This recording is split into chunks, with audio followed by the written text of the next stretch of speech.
Okay, so tech and its impact, right? I mean, who isn't glued to it these days? But today we're going deep on something that might just make you want to, stock up on canned goods and double check your Wi-Fi password. We're talking about the internet's, shocking fragility. Fragility is a good word for it.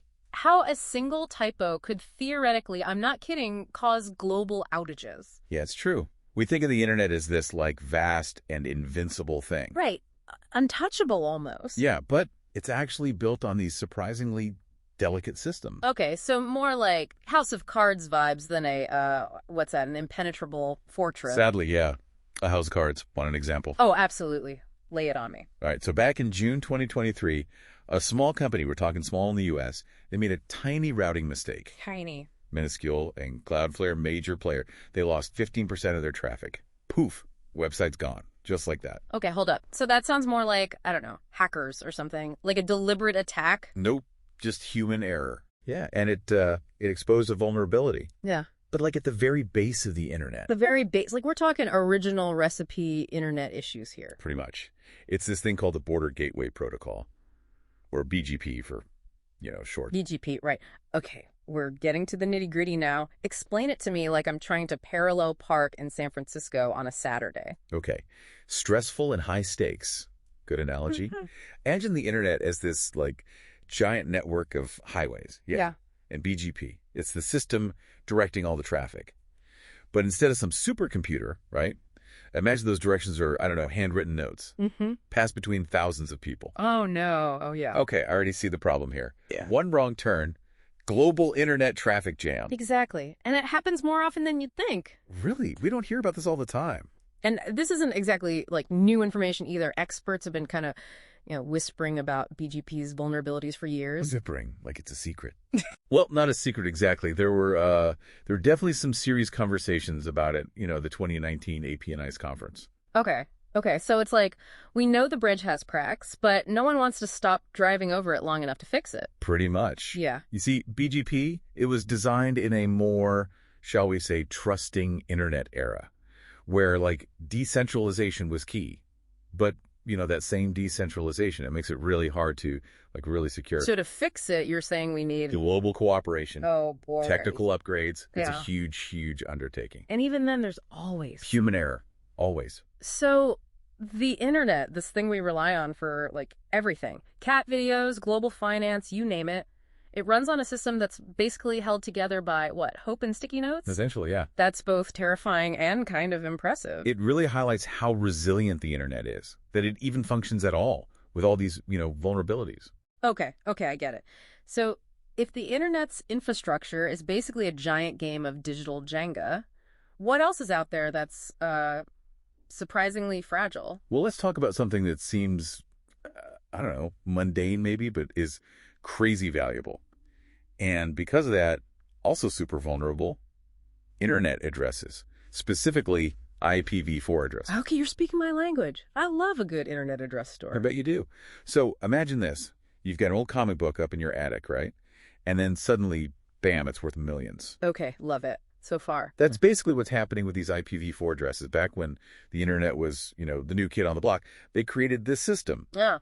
But it had a limited number of addresses. Yeah. We're talking billions, but still we ran out. Wait, hold on. We, as a planet, ran out of internet addresses? We did. But how is my new smart toaster online then? Good question, right? That's where IPv6 comes in, the new system. But that transition, oh boy, it's slow and so complex.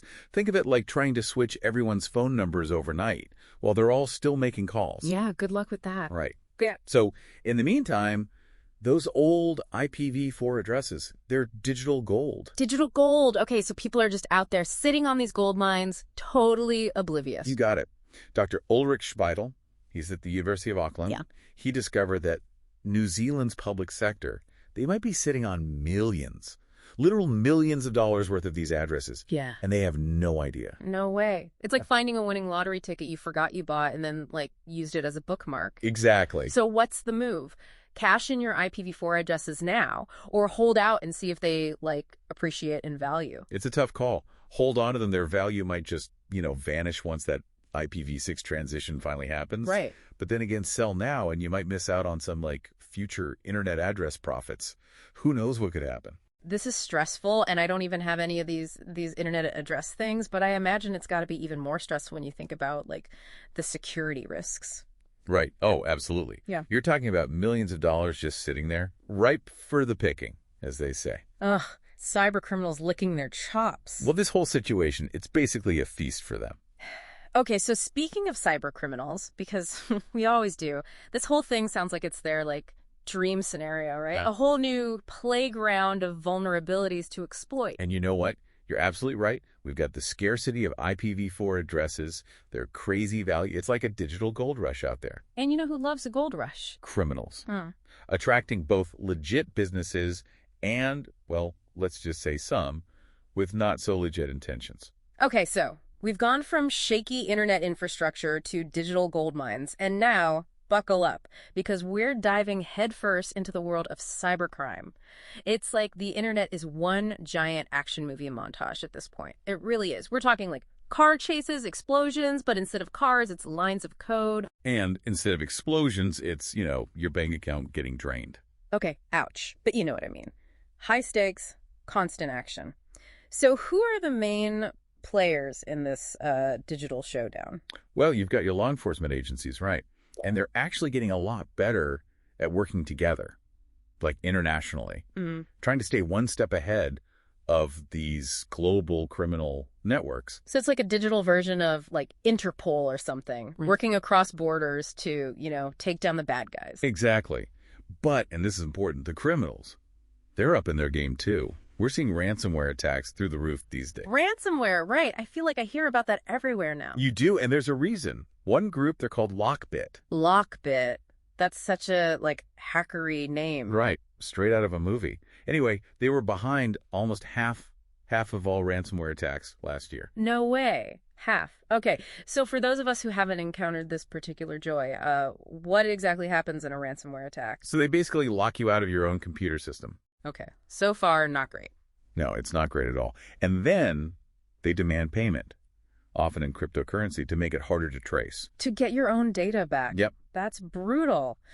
So not only is the internet kind of, held together with duct tape and hope, but now we've got bad guys using its anonymity to hold our stuff hostage. Pretty much. And it really underscores, the whole cat and mouse thing that's always going on. Criminals find a way in, law enforcement has to adapt, find a way to block them, then they find a new way in. It never stops. Exhausting. So what are we doing to fight back? Well, there's been a lot of talk lately about hacking back. Hacking back. Okay, now that sounds interesting. Is that, legal? That's the million-dollar question. It's super controversial. Oh. Legally, ethically, it's murky territory. But we're talking about basically fighting fire with fire. Exactly. Some experts argue, and it's a valid point, that to fight these guys, law enforcement needs to be able to, you use the same tools, play by the same rules. I guess that makes sense. If everyone else is breaking the rules and you're stuck following them, you're not going to get very far, are you? Right. And the rules of cybercrime, they're written in disappearing ink, constantly changing. Okay, so things are getting really real in this digital Wild West of ours. It's true. And it's important to remember, for all the talk of ransomware and global networks, we're talking about real people here. Oh, right. For some reason, I always picture, some guy in a hoodie surrounded by monitors in a dark room somewhere. Hollywood image. Exactly. But there are real people behind those screens. Making decisions with very real consequences for all of us. Can you give me an example? What kind of consequences are we talking about here? Okay, so remember the TrickBot malware I mentioned earlier? Vaguely. Remind me. So it's huge, massive operation. Stole millions and millions of dollars from people. Okay, yeah, that rings a bell. The developers, Vladimir Janayev and Alawit, they were eventually caught, extradited, and they're serving time now. Wow. Okay, so justice was served. Eventually. But it makes you wonder what makes someone decide to, go down that path. Right. Is it purely the money, or is it like a power thing? Maybe. Yeah. It's complex. There's no one-size-fits-all answer, but it is a good reminder that cybercrime, it's not victimless. Right. Real people, real lives. Behind every attack, there's a person, a family, a business dealing with the fallout. Financial loss, sure, but also emotional distress, reputational damage. It's a big deal. It is, yeah. Okay, so we've got this fragile internet, right? Valuable digital things just kind of floating around for the taking. Cyber criminals running around like it's an all-you-can-eat buffet. What else could possibly go wrong? Well, there's one more thing, and this has the potential to, well, completely change the game.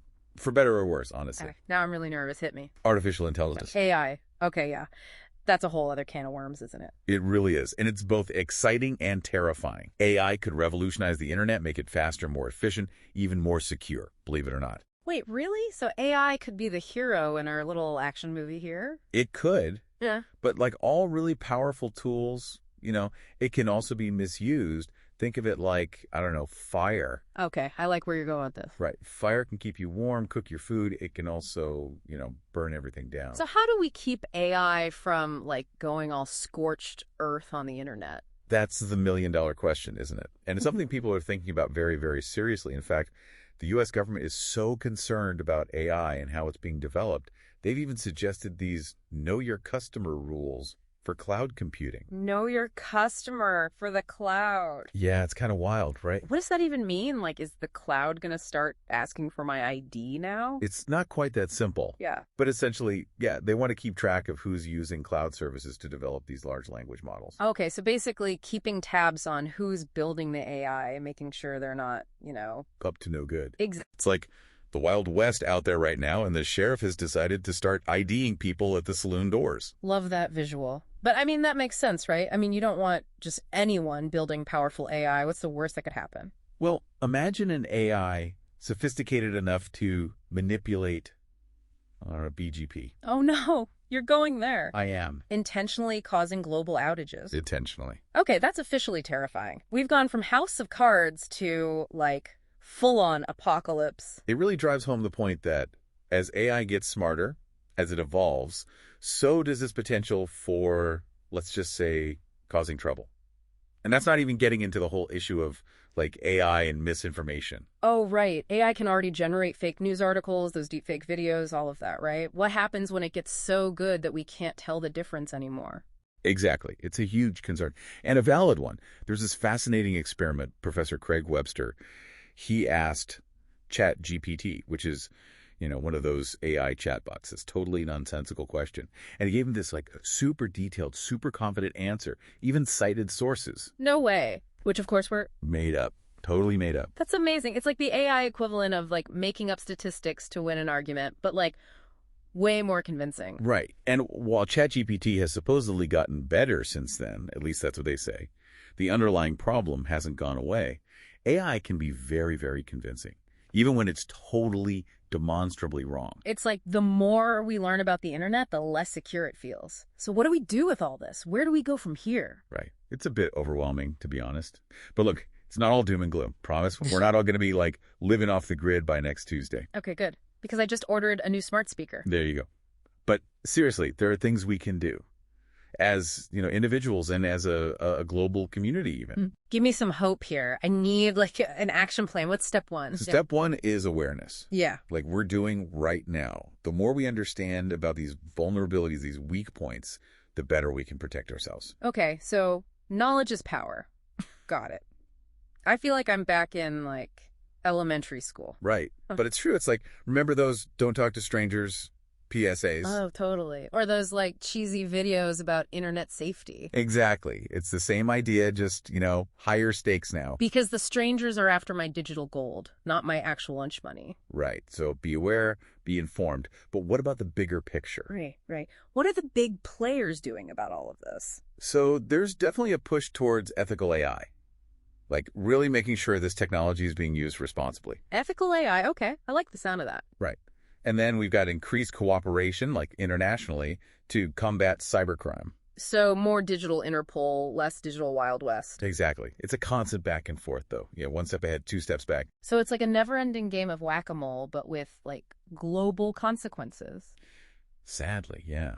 But it's a game we have to play. I mean, the internet is so ingrained in our lives now, we can't just unplug. Okay, I'm sensing a but coming. But it's also important to remember that the internet, for all its flaws, is this incredible tool. And it's still evolving.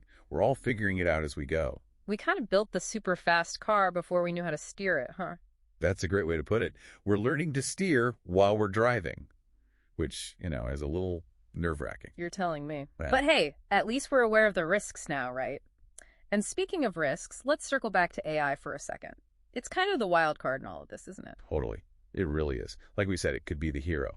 Imagine AI detecting cyber attacks before they even happen. Or, I don't know, designing a whole new super secure internet infrastructure. Okay, now that's the kind of AI I can get behind. Sign me up. Right. It's exciting to think about. Yeah. But, and this is a big but, we need to make sure we're the ones in control. We need to set the rules, the boundaries. So no robot overlords. Not if we can help it. Okay, so I have to ask for the average person, the one listening to this right now, what's the takeaway? Be aware, be informed, and be, a little bit cautious. Learn the basics of online safety. Yeah. Change your passwords, all that good stuff. Okay, so not that different from, not leaving your front door unlocked. Exactly. Same idea, just digital. Got it. Digital common sense. Oh. So all this to say, the internet, it's amazing, it's powerful, it's also a little bit of a mess. Yeah, let's go with that. But it's our mess, and it's up to all of us to, clean it up. Couldn't have said it better myself. Well, on that note, I think we've thoroughly deep dived into the surprisingly fragile internet. What do you say? I'd say we more than covered it. We did. Join us next time when we'll be discussing, something a little less anxiety-inducing, hopefully. Until then, stay curious, stay safe, and maybe back up your data, just in case.